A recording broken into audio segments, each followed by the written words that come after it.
कृत्या अंतर्राष्ट्रीय कविता महोत्सव के दूसरे दिन के पहले सत्र में मैं अर्चना त्रिपाठी आप सभी का स्वागत करती हूँ। इस सत्र में 4 कवि अपनी कविता का पाठ करेंगे। मैं आप चारों कवियों को कविता पाठ के लिए मंच पर आमंत्रित करती हूँ। इनके नाम हैं सुदीप सेन, प्रवासिनी महापुत, नरेश सक्सेना, मैतिन चिंग। संक्षिप्त परिचय इस प्रकार है। सुदीप सेन जी विश्व साहित्य में नई पीढ़ी की आवाज के रूप में मुख्य रूप से पहचाने जाते हैं। आप अंग्रेजी साहित्य के सक्षम युवा कवि हैं। सेन जी ने अपनी कृतियों के माध्यम से कई पुरस्कार प्राप्त किए हैं। आपकी कविताएं 25 भाषाओं में अनुवादित हुई हैं, जो कि प्रमुख अंतर्राष्ट्रीय संकलनों में संग्रहित हैं। आपके शब्द हमें Newsweek, telegraph, the Hindu, Hindustan times आदि में देखने को मिलते हैं तथा BBC, NDTV, CNN, IBN एवं दूरदर्शन आदि में प्रसारित भी होते रहे हैं। आप लेखन कार्य में लगातार सक्रिय हैं। एक नई शताब्दी के लिए भाषा, भारतीय प्रेम कविताएं इत्यादि में आपका लेखन देखा जा सकता है। वर्तमान में आप AAR आर्ट्स के संपादकीय निदेशक और एटलस के निदेशक भी हैं। मैं आपको कविता पाठ के लिए आमंत्रित करती हूँ। Sudeep Sen.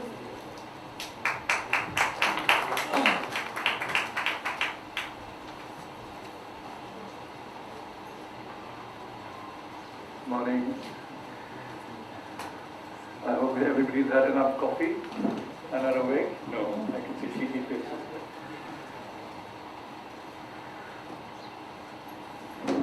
So I was told this morning that I have to read the poems which I have sent, and of course I've forgotten which poems I've sent many months ago. Fortunately, I have the printout, so I can follow that. I had a different list.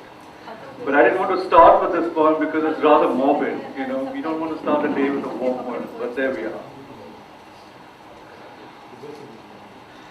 So this was, of course, for people who don't know what happened, Kargil is the last war India and Pakistan fought for 10 or so years ago. Kargil. 10 years on, I came searching for war signs of the past, expecting remnants, magazine debris, unexploded shells, shrapnels that mark bomb wounds. I came looking for ghosts, people past, skeleton charred, abandoned brick, wood, cement that once housed them. I could only find whispers among a small town outpost and full throttle, everyday chores, sketching outward signs of normalcy.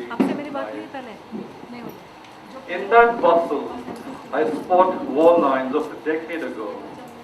So the storylines are kept buried, wrapped in old newsprints. There's order amid uneasiness, the musicians cry, the monks chant, baritones merging in their separateness. At the bus station, black coughs of exhaust, smoke screens everything. The roads meet, and after a crossroad ritual diverge, skating along the undotted lines of control. A porous garland with cracked beads adorns Tiger Hill. Beyond the mountains are dark memories, and beyond them no one knows. And beyond them no one wants to know.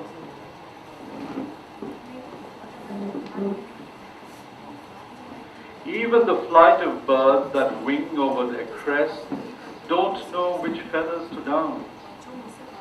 Chameleon-like, they fly, tracing perfect parabolas.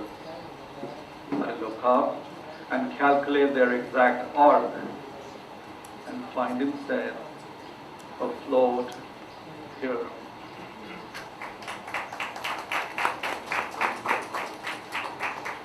Yeah, it's a very morbid way to start, but then hopefully we'll get happier now. This one is a poem called Banyan. Banyan for us is a very, very important tree, and it links the earth and the sky, and in Hindu philosophy there's a lot of resonance with this particular tree and the myths that surround it. But when I wrote the poem, I was thinking more about arithmetic and physics and how light refracts and reflects. And that's the sort of thread that runs through the poem. Banyan. As winter secrets melt with the purple sun, what is revealed is electric. Notes tune unknown scales, syntax alters tongue, terracotta melts white, banyan ribbons into armatures as branch roots twist, meeting soil in a circle. Circuits glazed under cloth carry alphabets for a calligrapher's nib, italicized in invisible ink, letters never posted, photographer's map uncharted, as phrases fold, so do veils.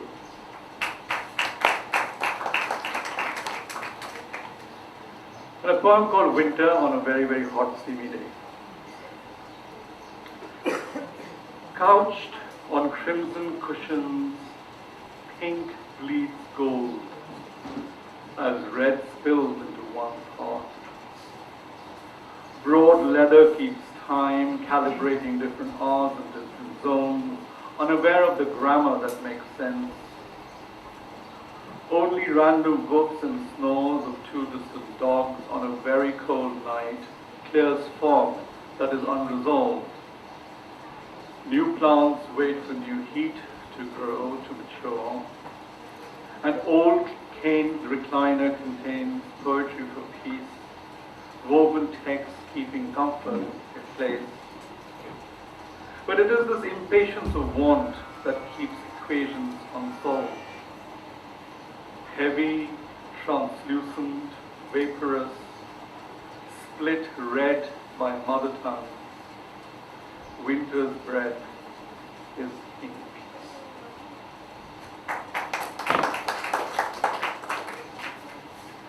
Choice. Drawing a breath between each sentence, trailing closely every word. Some things I knew were beyond choosing. Didu, my grandmother, wilting under cancer's terminus care.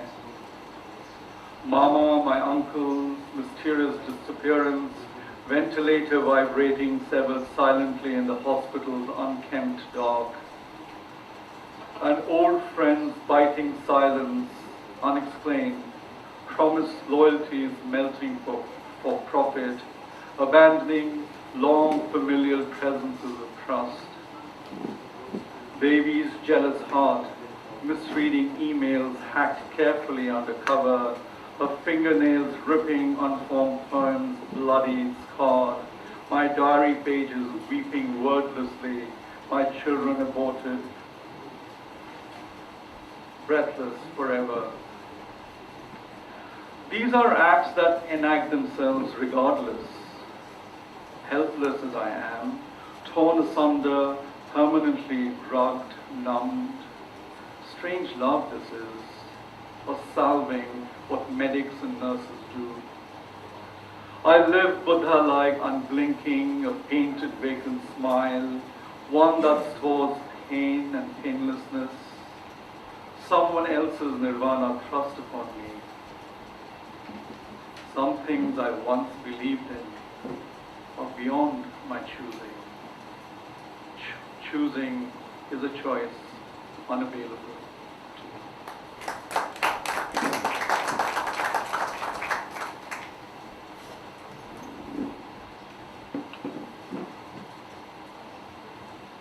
This is a prose poem from a sequence of poems which came out in a book called Rain, and where I explore the relationship between water, molecules, body, text, and so on. And this is just one of the prose pieces there. Night Rain. I woke up at 3 a.m. with a start. I was shivering and sweating profusely at the same time. The cotton t-shirt I had on was completely drenched. So was the bed sheet I was lying on.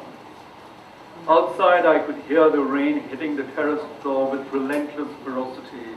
Thunderclaps shook the glass panes to near breaking point. I love the sound of water and rain, whatever they would. It has a certain sense of assurance, a steadiness that isn't always present in the other elements. I had the spontaneous desire to step out into the rain. I was drenched anyway, so getting the rain's feel on my back would do me no harm. Besides, getting wet in the night rain has its peculiar thrills. I stepped out, my body heat met the rainwater sizzled off my skin, steaming up in curls of white vapor. All I could see and imagine was a blanket of hoarfrost that enveloped me and the rain. Night rain, camouflage in the steam of body heat.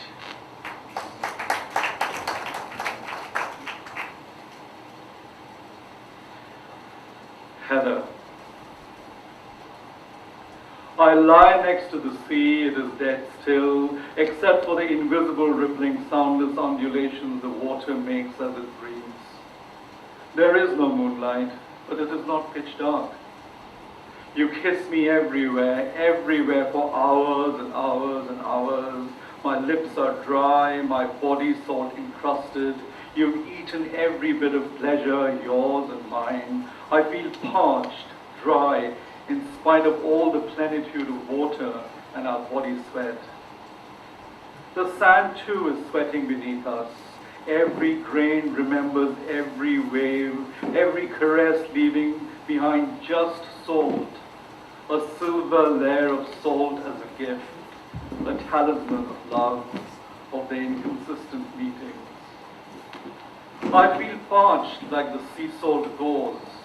My tongue is parched in spite of your lavender saliva, saliva which changed from that bouquet to the taste of heather, wild, ravaged heather. I look around for light, but I can only see reflection. There is more beauty in second-hand glaze. Sky's dark light radiating off your lashes, water's blue light that you hid in your navel, the beach's grainy light that you left unwiped on your nipples, and the light's invisible inner light that you stored in your pupils.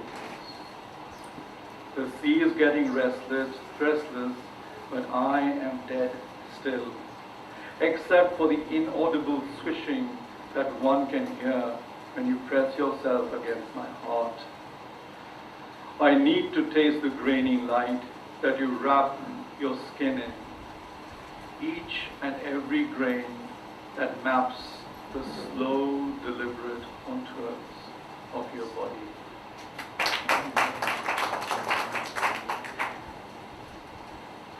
I translate from Hindi and Bangla. I have three mother tongues, English, Bangla and Hindi, so I don't know which one at one level is really my mother tongue, but my poetry is always written in English, which is one of them. This one is a poem which is probably very, very well known to you. It's one of my favorite Bengali poets, Jivananda Das, and he wrote this fantastic poem called Bonolata Sen, which has been translated into, I think, 1,000 languages, and translated into English by various people. But every time I read the English translation of Bonolata Sen, I just find it very, very stodgy and stolid. You know, it's been academically done well, but when I hear the cadences in Bangla, I just don't see that in the English version. So this is my take on Bonolata Sen. Jivananda Das, Bonolata Sen. For 1,000 years I've walked this earth's passage by day and night. It's not there. I think you're through. For 1,000 years I've walked this earth's passage by day and night. From Lanka's shores to Malay's vast seas I've travelled much.